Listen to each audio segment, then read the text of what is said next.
They say the Toyota Land Cruiser is unbreakable. But is that really true? Is this the ultimate off-road king, or has Toyota been selling us a myth for decades?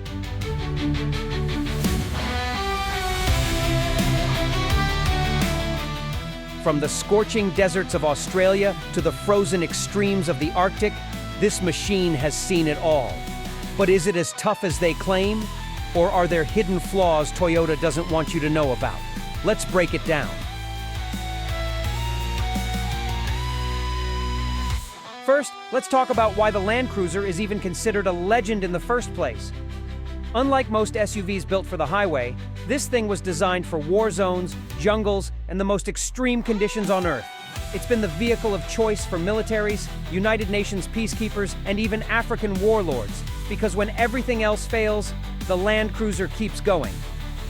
In fact, 90% of all Land Cruisers ever made are still on the road today. That's not just impressive, it's borderline insane. But here's the real question. How does Toyota test this thing to make sure it's as tough as they claim? Do they just slap on some rugged tires and call it a day? No way.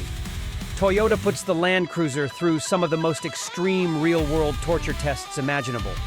Let's start with Australia's outback, one of the most brutal testing grounds on Earth. This is a place where temperatures hit 50 degrees Celsius, 122 degrees Fahrenheit. Roads barely exist, and getting stranded could mean death. And guess what? The Land Cruiser dominates this environment. Some owners have racked up over 1 million kilometers, 600,000 plus miles, without a major breakdown. And the craziest part? Many of them are still running their original engines. No other SUV even comes close to that level of durability. But Australia isn't the only place where Land Cruisers prove their worth. Next, we head to the Middle East, where the sun is so intense, most cars can't survive the heat.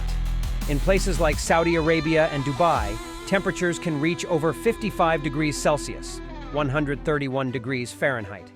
Many vehicles overheat, electronics fry, and air conditioning systems struggle to keep up.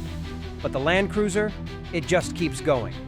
There's a reason you see these things dominating the roads in the Middle East. They are built different. Now let's flip the script. From extreme heat to extreme cold. Some of the harshest winter conditions on Earth push vehicles to their absolute limits, with temperatures dropping below -40 degrees Celsius or -40 degrees Fahrenheit.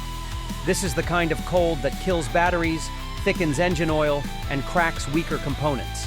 But here's the thing. Land Cruisers still run. In remote northern regions, they are often the only reliable vehicles people trust because everything else just fails.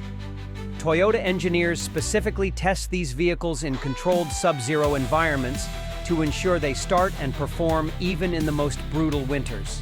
But what about the ultimate test? War zones. In active combat areas, like parts of Africa and the Middle East, Land Cruisers are used as makeshift armored vehicles, mobile rocket launchers, and even troop carriers. Why? Because they survive bullets, explosions, and brutal off-road conditions. It's so reliable that many militaries prefer it over actual military vehicles. That's next-level engineering. But let's be real, no car is perfect. Even the mighty Land Cruiser has flaws, and some of them are big ones. First, let's talk about electronics. The older Land Cruisers were simple, mechanical, and easy to fix. But modern models, especially the J200 and J300 series, are stuffed with electronics. Touchscreens fail, sensors glitch, and mechanics hate fixing them because Toyota overcomplicated everything. Some owners even prefer older models because they're simpler, easier to maintain, and far more reliable in extreme conditions. And let's talk about cost, because the new Land Cruiser isn't cheap. In some countries, a brand new 300 series can cost over $100,000. That's the same price as a Porsche 911 or a Tesla Model X. And sure, you're getting insane reliability, but let's be honest. Would you spend supercar money on an SUV? Or would you rather buy a powerful pickup truck and still have cash left for a sports car? Let me know in the comments. And if you think buying one is expensive, wait until you see the maintenance costs. Toyota parts aren't cheap, and in certain regions, getting Land Cruiser parts is a nightmare. Need a new transmission?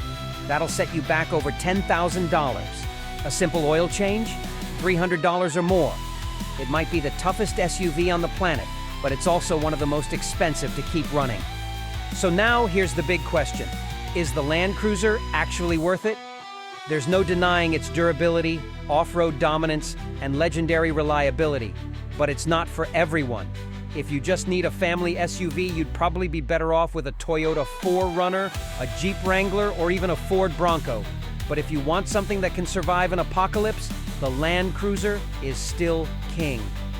So, after all this, is the Toyota Land Cruiser truly unstoppable? The answer? Almost. It's survived war zones, frozen wastelands, and desert hellscapes. It's been the go-to vehicle for militaries, explorers, and off-road enthusiasts for decades. But let's be honest, it's not perfect. Modern versions are crazy expensive, loaded with complicated electronics, and the maintenance costs are through the roof. Still, if you need a vehicle that will never let you down, this is one of the best choices on the planet. So now, I want to hear from you. Would you buy a Land Cruiser, or do you think it's overrated? Let me know in the comments. And if you loved this video, don't forget to like, subscribe, and hit that bell for more insane car content. And hey, if you think the Land Cruiser is tough, wait until you see our video on the most indestructible vehicles ever. Click here to watch now. See you in the next one.